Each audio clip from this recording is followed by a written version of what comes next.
नया साल आ गया है और नए साल के साथ आम आदमी पर महंगाई की मार भी पड़ने वाली है। कपड़े व जूते चप्पल खरीदने से लेके ऑनलाइन खाना मंगवाना और ओला उबर से घूमना भी आपको महंगा पड़ने वाला है। जोमेटो और स्विगी जैसे ऑनलाइन ऐप आधारित फूड डिलीवरी प्लेटफॉर्म को अब 5% जीएसटी देना होगा। बता दें कि जीएसटी परिषद की 45वीं बैठक में फूड डिलीवरी कंपनियों को टैक्स के दायरे में लाने का फैसला लिया गया था। बैठक के बाद मीडिया को संबोधित करते हुए वित्त मंत्री निर्मला सीतारमण ने कहा था कि इन फूड डिलीवरी प्लेटफॉर्म को उनके जरिए दी जाने वाली रेस्टोरेंट सर्विस पर जीएसटी देना होगा। इस टैक्स को ऑर्डर की डिलीवरी के स्थान पर वसूला जाएगा। वहीं कार्बोनेटेड फूड ड्रिंक्स और जूस पर 28% प्लस 12% जीएसटी लगेगा। सरकार द्वारा लिया गया ये फैसला 1 जनवरी 2022 से लागू हो जाएगा। इस खबर के बाद से ही सोशल मीडिया पर कई यूजर्स इस फैसले से परेशान नजर आए। ग्राहकों को इस बात का डर है कि उन्हें नए जीएसटी नियम के तहत डिलीवरी के लिए अधिक भुगतान करना होगा। हालांकि जल्द ही यह स्पष्ट कर दिया गया कि इस कदम का अंतिम उपभोक्ताओं पर कोई प्रभाव नहीं पड़ेगा, क्योंकि कोई नया टैक्स नहीं लगाया गया है, लेकिन कई आइटम्स के टैक्स रेट में बढ़ोतरी की गई है।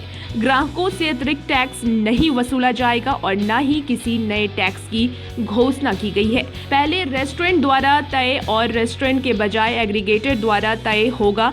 मान लीजिए कि आपने किसी ऐप से खाना मंगवाया, अभी इस ऑर्डर पर रेस्टोरेंट आपसे पैसे लेकर टैक्स दे रहा है, लेकिन हमने पाया है कि कई रेस्टोरेंट अथॉरिटी को टैक्स नहीं दे रहे थे। ऐसे में अब हमने ये किया है कि आपके खाना ऑर्डर करने फूड एग्रीगेटर ही कंज्यूमर से टैक्स लेकर अथॉरिटी को देगा, ना कि रेस्टोरेंट। इस तरह कोई नया टैक्स नहीं लगेगा। वहीं वित्त मंत्री ने यह भी कहा है कि फूड डिलीवरी ऐप स्विगी और जोमेटो से खाना मंगवाने पर अतिरिक्त टैक्स लगने की कोई बात नहीं है। ये ऐप वही टैक्स वसूलेंगे जो रेस्टोरेंट कारोबार पर लगता है। खाने पीने के सामान में कार्बोनेटेड फूड ड्रिंक्स महंगा हुआ है, इस पर 28% का जीएसटी और ऊपर से 12% का कंपनसेशन लगेगा। इससे पहले इस पर सिर्फ 28% का जीएसटी लग रहा था। इसके अलावा आइसक्रीम खाना महंगा हो जाएगा, इस पर 18% टैक्स लगेगा। मीठी सुपारी और कोटेड इलायची अब महंगा पड़ेगा, इस पर 5% जीएसटी लगता रहा था, जो कि अब 18% हो गया है। वहीं अगर हम बात कर ले ऑनलाइन ओला उबर की, तो उसमें भी अब बढ़ोतरी होने वाली है।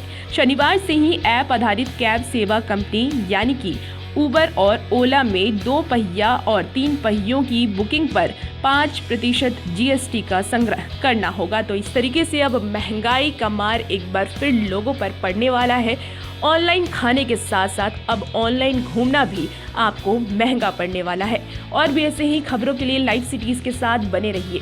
अगर आपने हमारे चैनल लाइव सिटीज़ को सब्सक्राइब नहीं किया है तो इसे जल्द सब्सक्राइब कर लें।